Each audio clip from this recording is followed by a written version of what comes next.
परम पूज्य श्री साहिब जी, मंगलमय पूजनी संत समाज। सदगुरु कहते हैं, बेरहा दीन्हो खेत को बेरहा खेत ही खाए। तीन लोक संशय परी मैं काहि कहूँ समुझाए। बेरहा बेढ़ा ये बाड़ को कहते हैं। घेरा फसल के लिए चारों तरफ उसमें घेरा लगा दिया जाता है। या तो कुछ लोग तो मिट्टी की दीवार खड़ी कर देते थे पहले, आज वो सब नहीं करते हैं, तो तार का घेरा लगा देते हैं। आज भी दीवार मिट्टी की नहीं करते तो अब ईंटा की दीवार कहीं कहीं कर देते हैं। और ये भी कुछ ना हुआ तो कांटे का घेरा लगा देते हैं। झाड़ झंखाड़ कुल मिलाकर के फसल की रक्षा के लिए एक बाड़ लगाई जाती है। तो सदगुरु कहते हैं, बेढ़ा दीन्हो खेत को, खेत की रक्षा के लिए, फसल की रक्षा के लिए एक बाड़ लगाई गई। लेकिन अब वो बाड़ ही फसल को खा रही है। मतलब संसार में अनेक सुख भोगों को इकट्ठा किया गया, सांसारिक भोगों को अपने सुख के लिए। लेकिन अब जिन भोगों को इकट्ठा किया गया वो भोग प्राणी हों या पदार्थ हों, वही हमारे रक्षा के बजाय नुकसान करने लग गए, दुख देने लग गए। उन्हीं से अनेक प्रकार की पीड़ा मिलने लग गई। तीन लोक संशय परी मैं काहि कहूँ समुझाए। संसार के सभी लोगों को तो यही भ्रम है कि इन प्राणी पदार्थों से सुख मिलेगा, मतलब बाढ़ से ही सुख मिलेगा। लेकिन मैं कैसे सबको समझाऊं कि इन प्राणी पदार्थों को जो बटोर रखे हो अपने सुख के लिए, इससे सुख नहीं मिलेगा। इस बात को समझने की बहुत ज़रूरत है। और ना समझे तो भ्रम में पूरा जीवन निकल जाता है और चाहते हैं सुख और भोगते हैं दुख जीवन भर। और जीवन भर ही नहीं, जन्म जन्मांतरों तक यही होता है।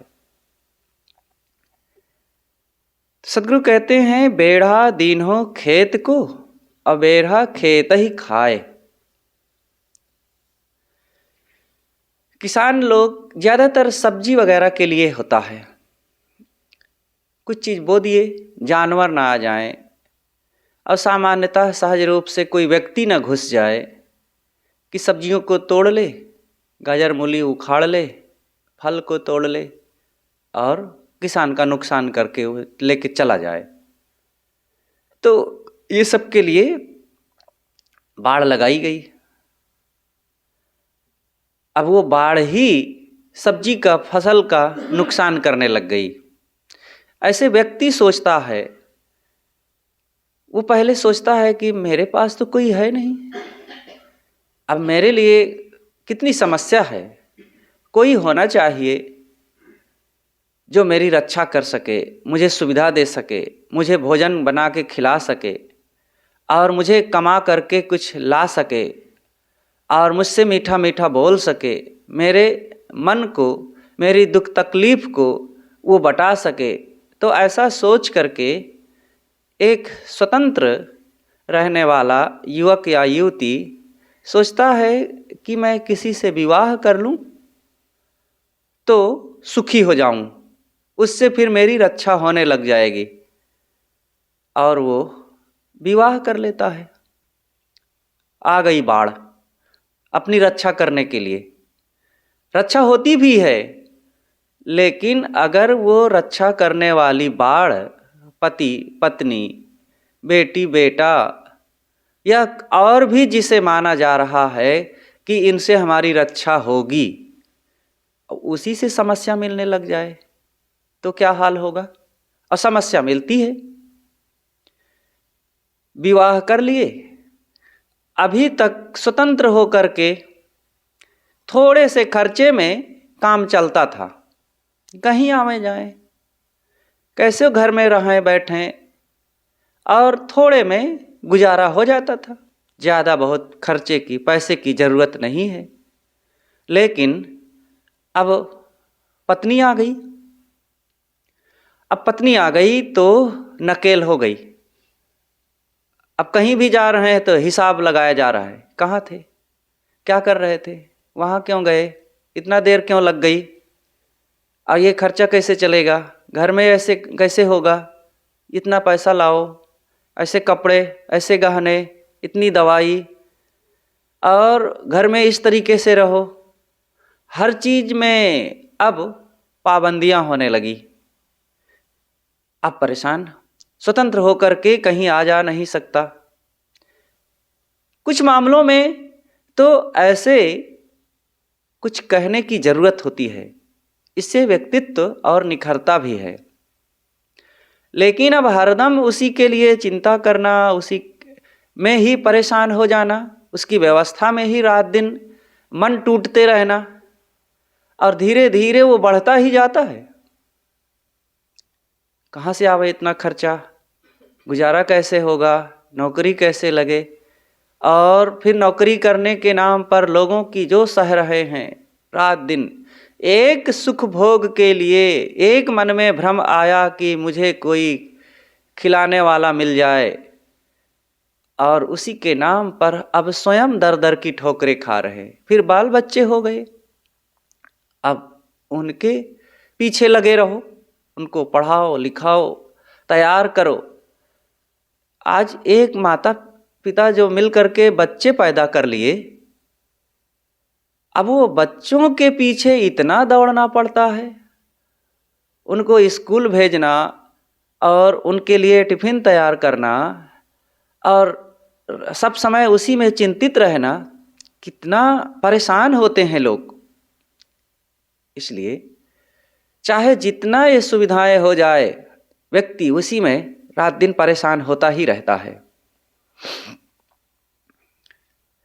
यदि बाढ़ ना लगाए तो पशुओं से चर जाने का भय रहता है, परंतु यदि बाढ़ ही फसल को चर ले तो दूसरा क्या उपाय। इसी प्रकार मनुष्य अपने सुख के लिए माया का विस्तार करता है, परंतु वह माया का फैलाव ही जीवन को संताप देता है। एक स्वच्छंद युवक होता है, वह यदि माता पिता आदि की सेवा करे और साथ साथ अपने आध्यात्मिक उन्नति के काम में निरंतर अग्रसर रहे तो बहुत सुखी रहेगा। यह मोह का चक्कर उसके सामने, उसके जीवन में नहीं रहेगा। लेकिन वह इस माया के विस्तार में अपनी शादी करता है, बच्चे पैदा करता है, धन संग्रह करके परिवार बढ़ाता है, उसके बाद जीवन भर उसमें उलझ उलझ करके दुख पाता है। युवक को पहला व्यामोह होता है इंद्रिय सुख का। इसी व्यामोह में वह अपने आप को वैवाहिक बंधनों में बांधता है। संसार में सबसे बड़ा भ्रम है आंगिक मिलन की। इस सुखों में सबसे बड़ा सुख लोगों के मन में यही बना हुआ है, काम वासना का। लोग मानते हैं कि इसको भोग लेंगे और वासनाओं से फिर तृप्ति हो जाएगी, लेकिन वो तो और आग में ईंधन और डालने से कभी आग बुझती है। ऐसे ही ये इच्छा हुई भोग को भोगने के लिए, चाहे काम वासना हो और चाहे और कोई भी भोग हो, पान बीड़ी सिगरेट शराब, गाली देने की आदत या लोभ लालच की आदत, पैसा जोड़ जोड़ कर धरने की, कोई भी काम क्रोध लोभ मोह की बात हो तो उसमें मन रुक नहीं जाता है उतने में। भोग को भोगने से भोग की इच्छा और बढ़ती है। अब वो सोचता है व्यक्ति कि इस भोग को भोग ले तो बस मन शांत हो जाएगा, फिर सुखी हो जाएंगे, अब बाद में इसमें नहीं पड़ेंगे। अब व्यक्ति भोगता है और जैसे ही कोई भोग को भोगा तो उस भोग को भोगने के पश्चात तत्काल तो लगा कि मन शांत हो गया, अब बस हो गया। तत्काल इतनी अंदर में उद्वेग, चंचलता, अशांति आई और फिर भोग करने के बाद मन में थोड़ी सी लगी कि हाँ बस तृप्ति हो गई। लेकिन वो तृप्ति एक विश्राम है। जैसे एक दौड़ता हुआ व्यक्ति दौड़ते समय थक जाता है तो रुक जाता है, तो रुक गया तो ऐसा लगता है कि बस अब नहीं दौड़ने की ज़रूरत। लेकिन वो रुकना थोड़ी देर अगले दौड़ने के लिए शक्ति अर्जित करना है। थोड़ी देर रुक गया, विश्राम हो गया और अब अगले समय दौड़ने के लिए उसके शरीर में और शक्ति आ गई, अब आगे और दौड़ सकेगा, फिर से दौड़ सकेगा। काम करते समय काम किया जाए तो फिर रुकता है व्यक्ति और रुक करके क्या उस काम को भूल जाएगा क्या? काम करने की और शक्ति बढ़ जाती है। कोई भी चीज हो, ऐसे भोगों के लिए तो और डबल वेग से वो आगे और भोगने की इच्छा बढ़ जाती है। मन का और तन का लगभग एक ही नियम है। तन थकता है और रुकने से फिर उसमें शक्ति आती है और फिर आगे वो मेहनत करने की शक्ति प्राप्त कर लेता है। मन का भी वही नियम है। मन से किसी विषय के लिए इच्छा तैयार किया और इच्छाओं को पाने के लिए प्रयास किया और उसमें आगे बढ़ा तो कुछ थोड़ा मोड़ा हासिल हुआ तो लगा कि हाँ हो गया। लेकिन अब वो आगे और इच्छा बढ़ करके उसको और परेशान करती है और मिल जाए। ये नियम है इच्छा, वासना, तृष्णा का कि जितने इसको बढ़ाओ भोगो उतने वो और आगे पांव फैलाती जाती है। तो इसको त्यागने में ही समझदारी है। त्याग करके ही इन भोगों से छुट्टी पाया जा सकता है, तृप्ति पाया जा सकता है। एक बीड़ी पीने वाला बीड़ी पी करके क्या कभी तृप्ति पाया है? तंबाकू खाने वाला तंबाकू खा करके क्या तंबाकू की इच्छा को शांत कर पाया है? ऐसे काम भोग में लगा हुआ व्यक्ति क्या काम वासना को भोग करके कभी तृप्त पाया है? शरीर टूट जाएगा और रोगी हो जाएगा, समय समाप्त हो जाएगा, अगला व्यक्ति रोगी हो जाएगा, लेकिन मन और वासना में उछलता रहेगा और चाहता रहेगा। जैसे समुद्र में हजारों नदियां जा करके भी समुद्र भरता नहीं है, उसमें बाढ़ नहीं आ जाती है। हजारों जंगलों को पाकर के भी आग तृप्त नहीं होती। थोड़ी सी लकड़ी जलाए तो आग ने जला दिया। अब हजारों जंगलों की लकड़ी को इकट्ठा करके आग लगा दी जाए तो क्या आग कहेगी क्या कि नहीं बस अब नहीं जलाऊंगी? वो और धा करके जलेगी। कहते हैं संतजन कि शमशान में कभी नो एंट्री नहीं होती है, चाहे जितने मुर्दे आ जाएं। 3 गड्ढे हैं, एक शमशान का, एक समुद्र का और एक पेट का और एक मन का। शमशान में कभी नो एंट्री नहीं लगती है, सदैव वहां खाली, चाहे जितने मुर्दे जाए सबको भस्म करती रहेगी। और समुद्र कभी भरता नहीं है, चाहे जितना पानी वहां पहुंचता रहे। और ये पेट बचपन से अब तक कितना खा गए होंगे, कितना ट्रक अनाज खा गए होंगे, कोई हिसाब ही नहीं। और अभी भी भूख की ज्वाला बनी हुई है। और ये मन तो कभी भरता ही नहीं है। तो मन कैसे भरेगा? वो गुरुजन जो उदाहरण देते हैं बकरी का। एक बार अकबर बादशाह ने कहा कि भाई क्या इस बकरी को कोई पेट भर सकता है? तो कई लोगों ने कहा कि हाँ, बकरी को भरने में क्या रे, हम हाथी का पेट भर देते हैं, अब बकरी का पेट भरने में क्या होता है, कि कितना खाएगी ये? तो कहा ठीक है, जो इसका पेट भर दे ले जाए अपने घर, खिला पिला करके कल ले आए और फिर मैं चेक करूंगा कि पेट भरा है कि नहीं। तो ले गए लोग, खूब खिलाए और ले करके आए। तो बादशाह थोड़ी सी हरी पत्ती रखे रहे, अरहर की डंठल हरी हरी, और जैसे बकरी आई उसके सामने दिखाए और लप से करके खा ली। तो कहें कहाँ इसका पेट भरा है? अगर पेट भरा होता तो ये ना खाती, और ये तुरंत गप से खा ली, पेट भरा नहीं। कई लोगों ने प्रयोग किया और खिला खिला करके, अनेक चीजें खिला खिला करके, लेकिन फिर बादशाह दिखाते तो वो तुरंत जा करके खा लेते। तो बादशाह कहते ना, पेट भरा नहीं इसका, भरा होता तो ये पुनः खाती ही नहीं। बीरबल ने कहा हुजूर मैं भर दूंगा, और ले गए बकरी को। अब जब घर ले गए, हरी घास दिखाए और बकरी आई, जैसे पास में आई थी एक डंडा जोर से मुंह में जड़ दिए। अब भैंस करके भागी बकरी। थोड़ी देर में फिर घास दिखाते हैं, बकरी आती है और जैसे पास में आई फिर एक डंडा जड़ दिए मुख में, और फिर वो भागी पीछे की ओर।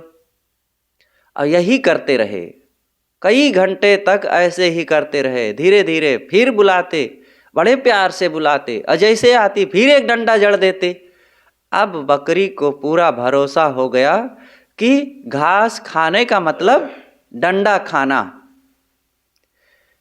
अब उसको ये निश्चय हो गया कि अगर मैं घास खाऊंगी तो डंडा ही मिलेगा, इसलिए घास को खाना ही नहीं है। क्योंकि घास का मतलब दुख, घास का मतलब पीड़ा, घास का मतलब मुख फूल जाना। अब जब भी बीरबल घास दिखाते बकरी को, बकरी सामने आने के बजाय पीछे भाग जाती। फिर दिखाते, बड़े प्यार से दिखाते, और जैसे दिखाते वो पीछे भाग जाती। फिर प्यार से दिखाते और पास में आती किसी तरह, फिर एक डंडा जड़ देते। अब तो पता चल गया कि अब मुझे घास खाना ही नहीं है। रात भर ऐसा प्रयोग किए, प्रयोग पूरा सफल। अब ले आए बकरी को, बकरी का मुंह फूल गया है और पेट खाली हो गया है। लेकिन बीरबल ने कहा हुजूर इसका पेट एकदम भर गया है। कहा पेट भर गया? सबको बड़ा आश्चर्य लगा कि पेट तो चिपक गया है, भरा कहाँ से? और बादशाह ने घास दिखाया और बगल में खड़े रहे बीरबल जी। तो जैसे घास दिखाए तो भाग के पीछे चली गई। कह रहे आज घास नहीं खा रहे? कहा हुजूर इसका पेट भरा हुआ है, अब नहीं खाएगी। फिर दिखाते हैं, बड़ा प्यार करके दिखाते हैं, लेकिन बकरी अब सामने नहीं आ रही है, पीछे भागती है। बादशाह ने पूछा बीरबल कैसे भरे? कहा हुजूर बस भर गया है। ये खा खा करके नहीं तृप्त होती है, इसके भरने का पेट दूसरा तरीका है। ऐसे ही मन को भरा जाता है। भोगों को दे दे करके कोई आज तक सुखी हुआ है? एक शराबी को शराब के कारण कभी तृप्ति हुई है? ऐसे कोई भी भोग हो तो सदगुरु कहते हैं ये बाढ़ कभी व्यक्ति की रक्षा नहीं करती है। अपनी रक्षा के लिए लोग सुविधाएं इकट्ठा किए, लेकिन वे सुविधाएं ही व्यक्ति को और सुख के बजाय दुख देने लगती हैं। शराब, बीड़ी, सिगरेट, पान, तंबाकू, मांस, मैथुन आदि का सेवन आदमी अपने मन इंद्रियों के सुख के लिए करता रहे, लेकिन वह सुख ही दुख का कारण बन जाता है। इसलिए जितने भी गलत आदतें हैं, जितने भी बुराइयां हैं, ये कोई ना सोचे कि इससे कभी चैन मिलेगा, शांति मिलेगी और तृप्ति मिलेगी। वो और दुख ही बढ़ाता है। अज्ञानवश जीवन निर्वाह में संतोष वृत्ति न रखने से लोग तृष्णा की धारा में पड़ जाते हैं। जितना कम से कम तथा साधारण से साधारण चीज़ों में गुजर किया जा सके अच्छा है।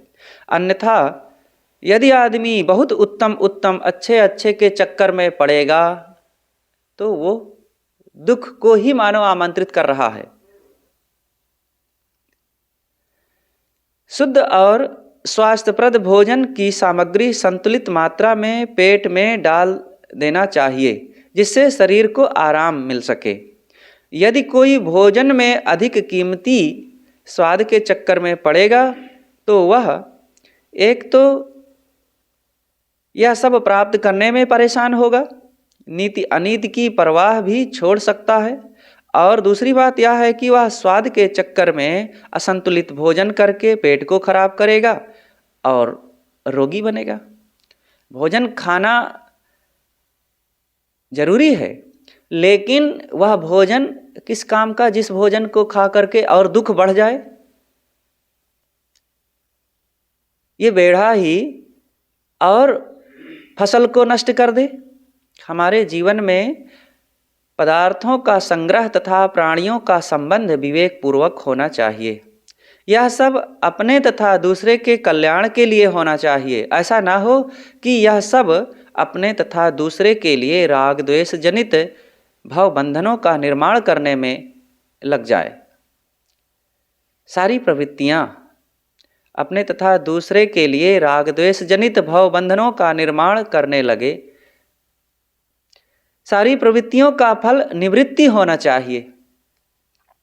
प्रवृत्ति मतलब कोई व्यवहार के काम को लिया जाए। अब व्यवहार के लिए हम काम में लगे, लेकिन कोई चीज़ प्रवृत्ति अपनाए, जिम्मेदारी लिए, लेकिन अब वो जिम्मेदारी ही हमको और परेशान करने लग गई। सारी प्रवृत्ति निवृत्ति के लिए मतलब कोई भार लिए, कोई जिम्मेदारी लिए। अब वो जिम्मेदारी इसलिए लिए जाता है ताकि व्यवहार अच्छे से निपट जाए और फिर हम बाद में निश्चिंत हो जाएं। लेकिन अब वह प्रवृत्ति ही हमारे मन को पीड़ित करने लगी, हमारे अंतःकरण में बंधन, इच्छाएं, वासनाएं बढ़ा करके और बेचैनी बना दी, तो निवृत्ति किस काम की। जितना ही हम संसार के सुख भोगों को इकट्ठा करेंगे, अगर उसमें इच्छा, कामना, राग, आसक्ति है तो वो सब दुख का ही कारण बनता है। इसलिए पहले से चीजें कम रहे कोई हर्जा नहीं, निश्चिंत रहें। सदगुरु कबीर ने तो इतना बढ़िया कहा है, अमर वाक्य है उनका, मन लागो मेरो यार फकीरी में, जो सुख पायो राम भजन में, सो सुख नाही अमीरी में। शांति इच्छुक को कोई शांति चाहे तो वो प्राणी पदार्थों के अति संबंध से बचता रहे। संबंध से बचता रहे ऐसा नहीं कह सकते, कुछ ना कुछ तो करना ही पड़ेगा। ये शरीर ही एक संबंध है। शरीर जब तक है, कुछ खाना पीना, पहनना ओढ़ना, लोगों से मिलना जुलना, कुछ लेना देना तो पड़ेगा ही, इससे छुट्टी नहीं मिलेगी। लेकिन अब इसी को कोई नासमझी वश बढ़ाता जाए, व्यवहार बढ़ाता जाए, चीज़ें बढ़ाता जाए, और लोगों से मेल व्यवहार और मिलना जुलना, चीज़ें बेतहाशा बढ़ाता जाए, तो क्या होगा? परेशान होगा। सोचते हैं लोग कि हमारा व्यवहार बढ़ जाए अच्छे अच्छे लोगों में, बड़े बड़े लोगों में, और खूब कोई भी कार्यक्रम किए और घर में खूब लोगों को आमंत्रित कर दिए, अनेक रिश्तेदारों को, अनेक मित्रों को, और जरा घूमते टहलते रहे तो अनेक अफसरों को, और यहाँ तक कि तहसीलदार साहब, ब्लॉक प्रमुख साहब और थानेदार साहब, अब बड़े बड़े लोगों को आमंत्रित कर दिए, और अपनी हैसियत देखे तो और ज़्यादा बड़े लोगों को। अब कोई कार्यक्रम हुआ, सब आ गए। अब घर में न रहने का ठिकाना, न बैठाने का ठिकाना, और न और कोई जगह है, और न अपने पास उतनी सामर्थ्य है कि उनके हिसाब से स्वागत कर सकें। तब क्या होगा? परेशान होंगे, बदनामी होगी और सारी इज्जत मिट्टी में मिल जाएगी। और इसी में इज्जत है क्या कि खूब दिखावा कर दें? इज्जत इसमें है कि शांत रहो, थोड़े में गुजारा कर लो। हर इंसान, आज अधिकतम लोगों के धन इन्हीं दिखावाबाजी में ही नष्ट होते हैं। पहले धन खूब इकट्ठा करेंगे, जायज नाजायज, और लोगों को सता करके, पाप करके, और फिर लोगों में खर्च करेंगे दिखावा करके कि हम भी बड़े आदमी हैं, और फिर इधर दुखी होंगे। दोनों तरह से दुख इकट्ठा करते हैं लोग। इसलिए बड़ी सावधानी से व्यवहार करें, धन कमाएं और लोगों के साथ संबंध जोड़ें। ऐसे मन की बातें हैं, मन में तमाम आदतें लोग इकट्ठा करते हैं। अब बैठे रहे, चैन नहीं पड़ी, लोग कहते हैं अरे लाओ थोड़ा सा बीड़ी पान खाएं। अब पान बीड़ी खाने लग गए, सोचते हैं कि ये कुछ खाते रहने से अच्छा रहता है। अब लोग आते हैं, स्वागत करना पड़ता है तो खिलाना पड़ता है, फिर खाना भी पड़ता है उनके साथ। अब अपने को, लोगों की तो बात छोड़ो, अब अपना आप खाने को नहीं पाते हैं तो परेशान होते हैं। अब हरदम उसकी व्यवस्था करो। हरदम लोग बांधे रहते हैं। अरे अभी हम ट्रेन में चल रहे थे, इधर से आ रहे थे, 12-1 बजे का समय था, बगल में कुछ स्त्रियां बैठी रहें और रात में, अब सब भीड़ थी, रात में ही अब वो निकाली सुपारी और करर करर कतरने लगी। हमने कहा माता जी सब रात में मत खाओ, भीड़ है, अब अभी खाओगे फिर थूकने के लिए जाना पड़ेगा, परेशान होगे। लेकिन वो मानी नहीं, निकाली और सुपारी कतरने लगी, तंबाकू झाड़ी और निकाली पान और चूना रगड़ी और फिर मुख में डाली और गजर गजर चबाने लगी। अब मुख भर गया तो बीच बीच में बात कर रही, गलगला रही हैं। अब ऐसी आदत होती है, रात के 12-1 बजे भी ये चैन नहीं पड़ता। कोई आदत पड़ जाती है तो हर इन आज नखरों में ऐसे ही होता है। इसलिए सब ये दुख का कारण है, जीव अपने लिए दुख बटोरता है। 3 लोक संशय परी मैं काहि कहूँ समझाए। विवेकवान कहते हैं कि मैं किसको किसको समझा करके कहूँ कि ये सारा दुख, चाहे पति पत्नी का हो, बेटा बेटी का हो, और काम क्रोध लोभ मोह का हो, बहुत व्यवहार का हो, और अपने मन को बाहर भटकाने का हो, राग आसक्ति बनाने का हो, और धन कमाने की तृष्णा हो, इंद्रियों को उत्तेजित करने की हो, किसी भी दिशा में ये आदमी इच्छा कामना तैयार किया, सुख पाने के लिए उधर अपने को लगाया, प्रवृत्ति किया, और वो प्रवृत्ति फिर बाद में आदमी को विवश करती है। वही आसक्ति बन करके बार बार बेचैन करती है। इसलिए इस धारा से निकलने का एक ही रास्ता है, त्याग। त्याग करो, त्याग से ही त्याग का बल बढ़ सकेगा, जो करे शुरुआत वह ही चढ़ सकेगा। त्याग से ही शांति मिलती है, त्याग से त्याग की शक्ति बढ़ती है, भोग से भोग की इच्छा बढ़ती है। शक्ति नहीं बढ़ती, इच्छा बढ़ती है, और वही इच्छा फिर बाद में आपको, आपके पास शक्ति ना होते हुए भी घसीट घसीट करके उधरे ले जाती है। शराब पीने वाला शराब पी पी करके शरीर को समर्थ नहीं बनाता है कि शक्ति बढ़ गई और खूब हजम करता जाएगा, और शरीर तो नष्ट होता जाएगा। लेकिन इच्छा बढ़ती है, अब वो इच्छा शराब की दुकान पर, शराब के जगह पर घसीट घसीट करके ले जाती है, और जिसका परिणाम होता है कि पैसा तो नष्ट होता ही है, उसका शरीर भी नष्ट होता जाता है। ऐसे काम भोग से काम की इच्छा और बढ़ती जाती है, शरीर की शक्ति नहीं बढ़ती है, मन की इच्छा बढ़ती जाती है, और जिसके परिणाम में वो और जायज नाजायज भटकता है, और भटक भटक करके दुख भोगता है। और कहीं भी देख लो, आदमी, आज समाज की क्या दशा हो रही है। आज समाज में काम वासना को दाल भात की तरह माना जा रहा है। और इसी का विज्ञापन किसी भी दिशा में देख लो, मोबाइल में, इंटरनेट में और तमाम पोस्टरों में, बाज़ारों में, लोगों की जुबानों पर उसी की चर्चा, उसी का बढ़ावा और उसी के लिए लोग रात दिन प्रयास कर रहे हैं और उसी के लिए चिंतन मनन कर रहे हैं और उसी में खूब डूबते हैं और न पाए तो बौखलाते पगलाते हैं पशुओं की तरह। अरे पशुओं में प्राकृतिक बाउंडेशन है। देखिए उनका चाहे काम हो, क्रोध हो, लोभ हो, मोह हो, एक प्राकृतिक संयम है उनके पास। मनुष्य के पास संयम नहीं है और अपने मन को बेतहाशा छुट्टा छोड़ दिया है। तो उस छुट्टा छोड़ने का परिणाम क्या हुआ है कि ये वासनाएं और बढ़ती जा रही हैं और इससे समाज पतित होता जा रहा है और लोगों में इसकी प्रवृत्तियां बढ़ती जा रही है। इसलिए संयम होना चाहिए।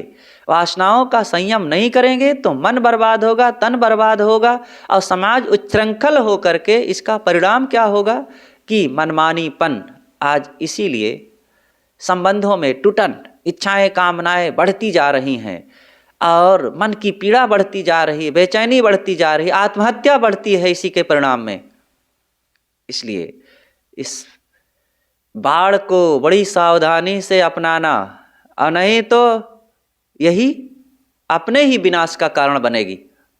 गाड़ी खरीद ले अपनी रक्षा के लिए और रक्षा होती भी है, लेकिन अगर संभाल करके चलाना न आवे तो अपने परिवार को पूरा का पूरा चौपट कर देती है। बंदूक खरीदे थे अपनी रक्षा के लिए, अब वो बंदूक है आदमी को विवश बना दी। अब पहले स्वतंत्र होकर कहीं चले जाएं, घूमें, बैठें, रहें, सोएं, अब कहीं चले गए तो बंदूक की चिंता होती है। अकेले कहीं पड़ गए तो अब कहीं कोई उठा न ले जाए, हम सो जाएं तो अब बड़ी परेशानी। साहे बंदगी, सदगुरुदेव की जय।